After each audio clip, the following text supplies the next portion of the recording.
વિદ્યાર્થી મિત્રો, ચેપ્ટર 1 સ્વાધ્યાયનો 10મો એક્ઝામ્પલ.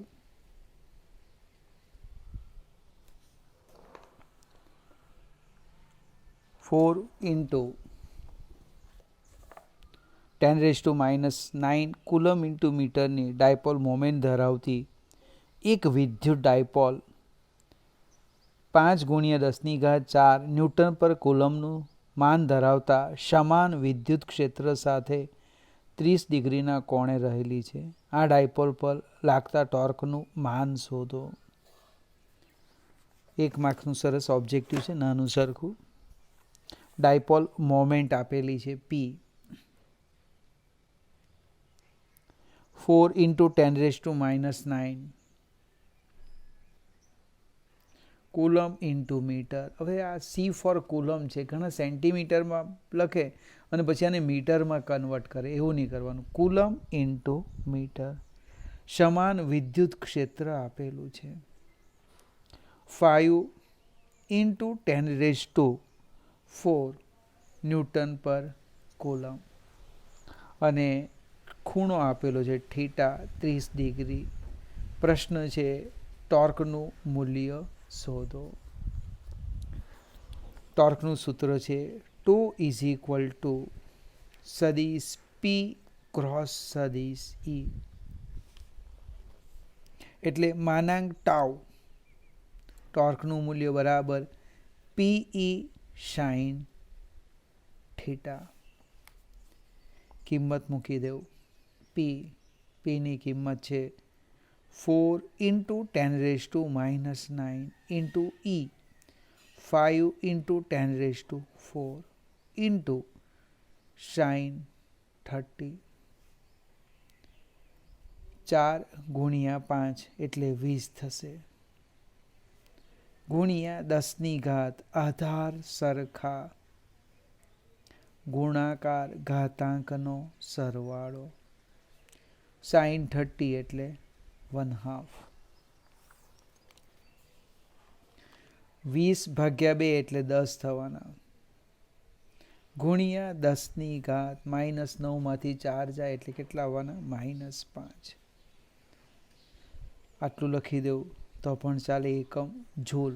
અથવા કોઈકને વિચાર આવે આધાર સરખા છે, ગુણાકાર ઘાતાંકનો સરવાળો, તો 10⁻, -5 વત્તા 1 એટલે કે 10⁻⁴ જૂલ. અજ્ઞાત રાશિમાં એક ટોર્ક PE અને થીટા આપેલા છે. થીટા કાઢી નાખો, આપી દેવા પડે. 3 રાશિ છે, 1, 2 અને 3. આ 3માંથી તમને 2 આપી દે અને 1 શોધવા કે.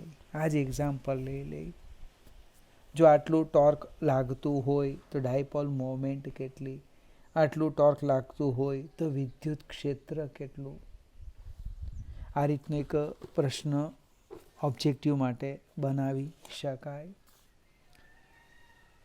આગળ જઈએ આપણે. આ 10મો એક્ઝામ્પલ હતો. 11મો એક્ઝામ્પલ.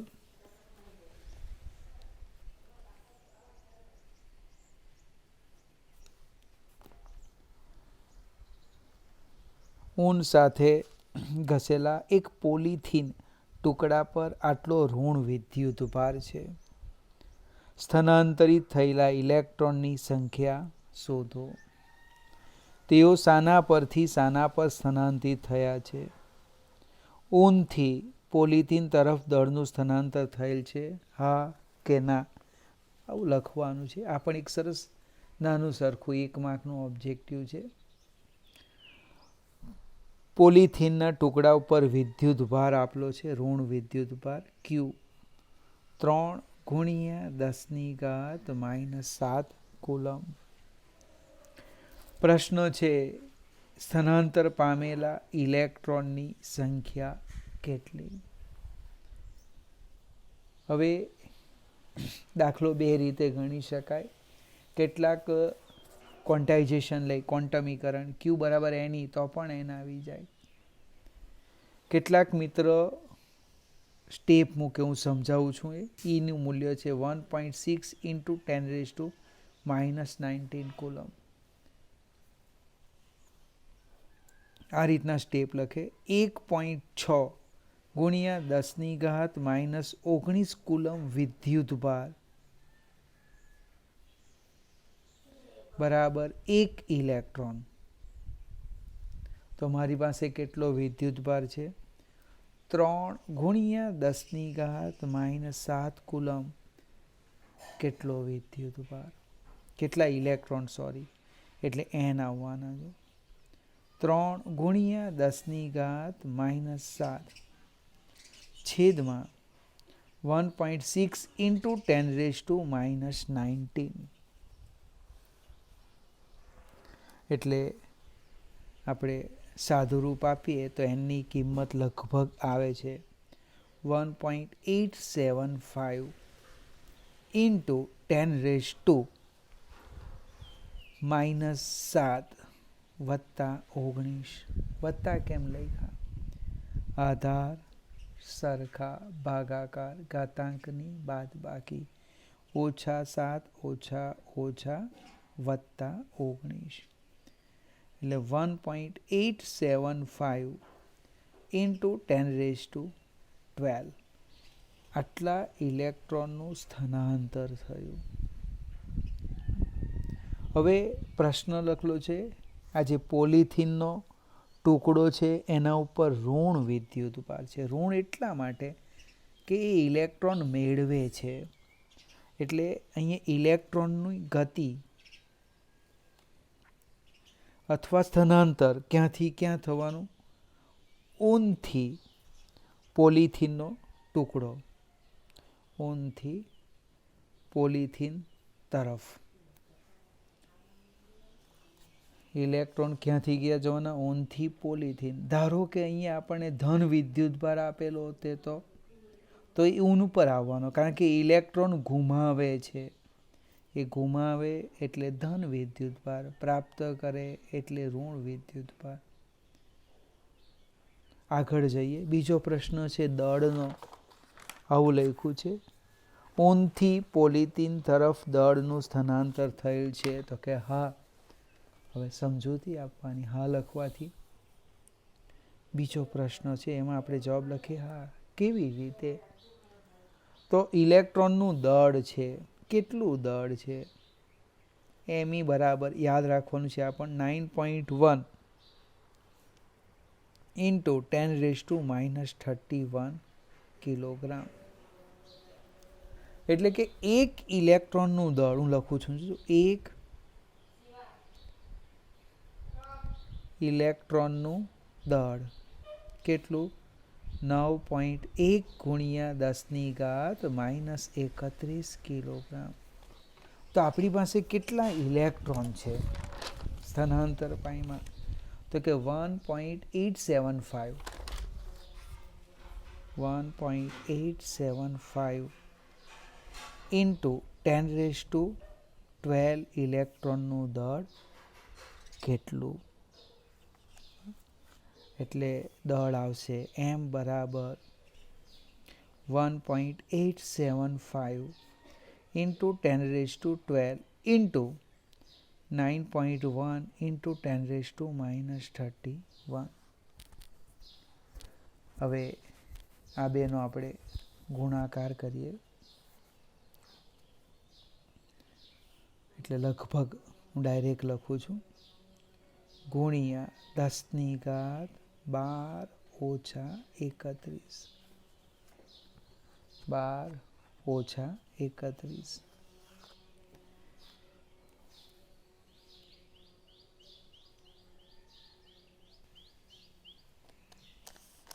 1.875 ઇન્ટુ 9.1 એટલે લગભગ 17 આવે છે.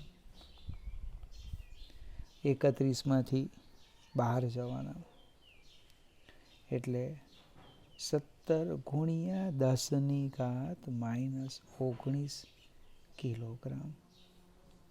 આટલા દળનું સ્થાનાંતર થયું હશે. કોઈક લાગે આટલો બધો સમય બગાડ્યો, તો પહેલાં એક શોર્ટકટ સમજાવું. જો કોઈ આ સ્ટેપ ન લખવા હોય તો એ લોકો લખી દે ક્વોન્ટમીકરણ. મારી પાસે છે સૂત્ર Q બરાબર NE, એટલે N આવી જવાનો, Q/E, સીધો જવાબ આવી જાય.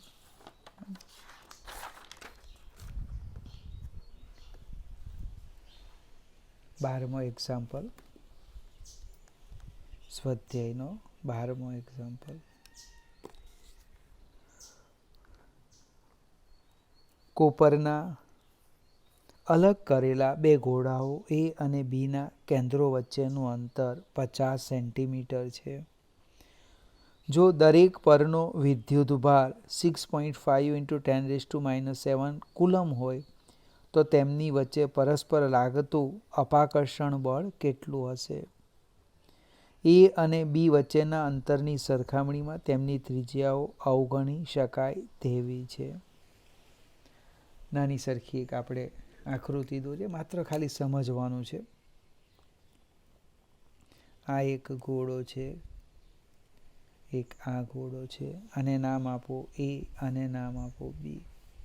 બંનેના કેન્દ્ર વચ્ચેનું જે અંતર છે એ અંતર આપ્યું છે 50 સેન્ટીમીટર, એટલે 0.5 મીટર.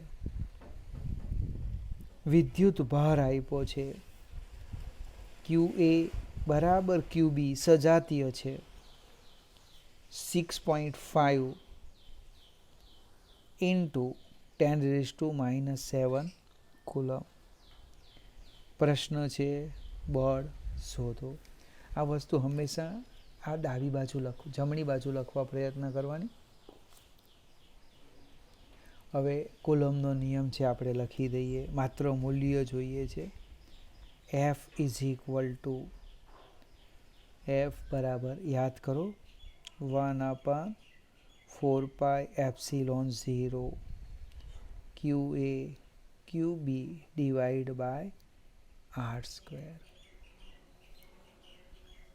કિંમત મૂકીએ. 1/4πε0 એટલે K, અને K ની કિંમત આપણને ખબર છે 9 × 10⁹ QA 6.5 × 10⁻⁷, QB કિંમત લખી દીધી r², 0.5નો વર્ગ, અંતર r છે ને, r 0.5નો વર્ગ એટલે 0.25. સાદું રૂપ આપીએ આપણે 9 × 6.5 × 6.5 ભાગ્યા 0.25, એટલે કંઈક જવાબ આવે છે 1521. 1521 × 10⁻. હવે આધાર સરખા છે, જો 1 2 અને 3 ગુણાકાર છે તો શું થશે? ઘાતાંકનો સરવાળો 9 + -7 એટલે -7 એટલે 14. 9માંથી 14 બાદ કરો એટલે -5 આવવાના. 1521 × 10⁻⁻5 ન્યૂટન. કોઈકને વિચાર આવે મારે પ્રમાણિત સ્વરૂપ લખવું છે. પ્રમાણિત સ્વરૂપ એટલે હું સમજાવું. આ જે દશાંશ ચિહ્ન અહીંયા છે એને મારે અહીંયા લાવવું છે. આ 3 અંક ખસેડવાના છે, 3. તો આ રીતે લખાશે 1.521 × 10⁻⁵ તો છે જ. હવે દશાંશ ચિહ્નો તમે ડાબી બાજુ ખસેડો, ડાબી બાજુ, તો ઘાત વધારવાની એટલે વત્તા. કેટલી વધારું? તો કેટલા અંક ખસ્યા? 1 2 3. -5 + 3 એટલે શું થવાનું? 1.521 × 10⁻² ન્યૂટન. મિત્રો, જો ઇન્ટરેસ્ટ આવતો હોય તો લખવાનું, નહીં તો આ આપણો જવાબ. પછી આમાં આપણે ભૂલ કરીએ તો મળેલા માર્કમાંથી અડધો એક જતો રહે. આગળ જઈએ. બીજું એક ઓબ્જેક્ટિવ છે, બીજું એક સરસ બી ઓબ્જેક્ટિવ છે તે જોઈએ. 12માં બી. જો આ દરેક ઘોડા પરનો વિદ્યુતભાર બમણો કરવામાં આવે અને તેમની વચ્ચેનું અંતર અડધું કરવામાં આવે તો કેટલું અપાકર્ષણ બળ લાગશે. હવે અહીંયા તમને ક્યુ એ ડેશ કરી દઈએ, ક્યુ બી ડેશ કરી દે, બમણું કરવામાં આવે એટલે 2 ગુણ્યા 6.5 ગુણ્યા 10⁻⁻7 કુલમ એટલે 13 ગુણ્યા 10⁻⁻7 કુલમ. ત્યાર પછી લખ્યું છે અંતર અડધું કરવામાં આવે, તેમની વચ્ચેનું અંતર એટલે એને આપણે આર ડેશ કહી દઈએ. એ r/2, આર છે 0.5 ભાગ્યા 2, 0.5 ભાગ્યા 2 એટલે જવાબ આવશે 0.25 મીટર. હવે બળ કેટલું, તો ફરીથી એ જ સૂત્ર લખીએ. એફ ડેશ બરાબર, હું તમને બે રીતે ગણીને બતાવું છું. એફ ડેશ બરાબર 1/4πε0 Q A dash Q B dash divide by R dash whole square. 1/4πε0 એટલે 9 ગુણ્યા 10⁻9, 13 ગુણ્યા 10⁻⁻7 ગુણ્યા 13 ગુણ્યા 10⁻⁻7 છેદમાં 0.25 ગુણ્યા 0.25 વર્ગ. એટલે આગળ આપણે શું કર્યું, 0.5નો વર્ગ લખી દીધો, આમાં આપણે ભૂલ કરી નાખીએ, મને 625 કરી દઈએ, 0.0625 આવે. એના કરતાં આ રીતે લખી દેવું, 9 ગુણ્યા 13 ગુણ્યા 13 આટલા ભાગ્યા 0.25 ભાગ્યા 0.25 એટલે 24336 ઇન્ટુ 10⁻, આધાર સરખા ગુણાકાર ઘાતાંકનો સરવાળો વત્તા ઓછા ઓછા 7 વત્તા ઓછા ઓછા 7 એટલે કે 24336 ઇન્ટુ 10⁻, 7 ને 7 14 થવાના, 14માંથી 9 જાય એટલે -5 ન્યૂટન. ફરીથી પ્રશ્ન આવ્યો, પ્રમાણિત સ્વરૂપ બને. હવે મારે દશાંશ ચિહ્ન ખસેડવાના છે, જોજો ક્યાં લઈ જામ તે. 1 2 3 4 અહીંયા લખું છે, અહીંયા 4 ખસેડો એટલે શું થવાના, 2.4336 ન લખું તો પણ ચાલે, 5 કરતાં નાના છે, ગુણ્યા 10⁻⁻5. દશાંશ ચિહ્ન આપણે ડાબી બાજુ ખસેડીએ, ડાબી બાજુ બને એટલે વત્તા વધારવાની ઘાત કેટલા, તો કે 4 અંક, 1 2 3 4 એટલે વત્તા 4 એટલે 2.4 ઇન્ટુ 10⁻⁻1 ન્યૂટન. અરે કોઈક મિત્ર તો શું કરે, ડાયરેક્ટ આમ જ લખી દે 0.24 ન્યૂટન, તો પણ ચાલે. પ્રમાણિત સ્વરૂપની વાત કરું તો આ સાચું છે. અહીં 1 2 3 4 ને 5 5 નીકળી ગયા. હવે કોઈકને વિચાર આવે મને આ રીત ગમતી નથી, તો બીજી રીત સમજાવું. ઓબ્જેક્ટિવ છે એટલે વિચારવા જેવું છે.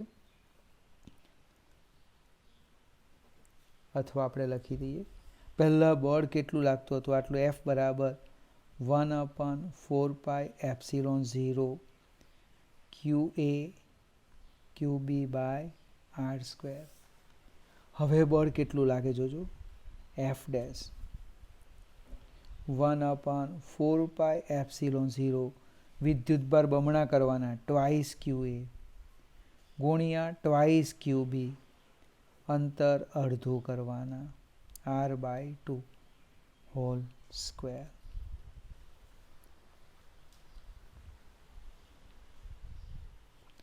હવે 1/4πε0, 2 ગુણ્યા 2 એટલે 4, QA QB divide by r²/4. છેદનો છેદ અંશમાં જાય એટલે 4 ગુણ્યા 4 16, એને હું સાઈડ પર લખી દઉં છું, જો 16 ગુણ્યા 1/4πε0 QA QB બાય r². વિદ્યાર્થી મિત્રો, તમે આ સમીકરણ જો ખ્યાલ આવે, આ તો એફ આવી ગયો, આટલો ભાગ શું છે? એફ. આજે હું રાઉન્ડ કરું છું ને, એ શું આવવાનું? એફ થવાનું. એટલે એફ ડેશ કેટલા થવાના? એફ ડેશ બરાબર 16 એફ શોધેલા છે, કિંમત મૂકો એટલે જવાબ આવી જાય. અંતર અડધું કરતા, બમણું કરતા, વિદ્યુતભારને ગમે તે પ્રશ્નો પૂછે. મેં તમને આગળ થિયરીમાં પણ શીખવેલું. ઓબ્જેક્ટિવ છે, કાળજી રાખવાની. આમાં જે અચળ હોય એને કાઢી નાખો અને ચલે છે કને લખી દેવું. કાં વિદ્યુતભાર બદલાશે કાં અંતર, બંને સાથે બદલાય એવું ઓબ્જેક્ટિવ આપવાના નથી. વિદ્યાર્થી મિત્રો, એક નાની સરખી બીજી વાત કરું. વિદ્યુતભાર પ્રેરણ યાદ કરીએ સહેજ. આના પછીનો એક્ઝામ્પલ છે, હું આના પછીના વિડીયોમાં સમજાવીશ. સંપર્ક દ્વારા વિદ્યુતભાર, જો તમે ભૂલી ગયા હોય તો આપણે યાદ કરી લઈએ. મારી પાસે બે સમાન આઈડેન્ટિકલ ગોળા છે. આના ઉપર Q કુલમ વિદ્યુતભાર છે, આના ઉપર 0 કુલમ છે. બંનેને સંપર્કમાં લાવીએ અને અલગ કરવામાં આવે તો દરેક પર વિદ્યુતભાર કેટલો? તો બંને ગોળા સરખા છે, સમાન છે. એટલે કુલ વિદ્યુતભાર શોધો ભાગ્યા 2. કુલ એટલે Q પ્લસ 0/2. Q પ્લસ 0/2 એટલે કેટલો આવવાનો? Q/2. Q/2. આપણું બેઝ શું છે? એમને વિદ્યુતીય સંપર્કમાં લાવ્યા એટલે કુલ વિદ્યુતભાર શોધો. 2 ગોળા છે તો ભાગ્યા 2, 3 હોય તો ભાગ્યા 3 કરવાના. કુલ વિદ્યુતભાર શોધવાનું. કુલમાં બેઝિક સરવાળો ધન હોય તો પ્લસ, ઋણ હોય તો માઇનસ. આ થોડુંક જોઈ લેજો એટલે આના પછીનું એક્ઝામ્પલમાં આપણે થોડીક સરળતા રહેશે.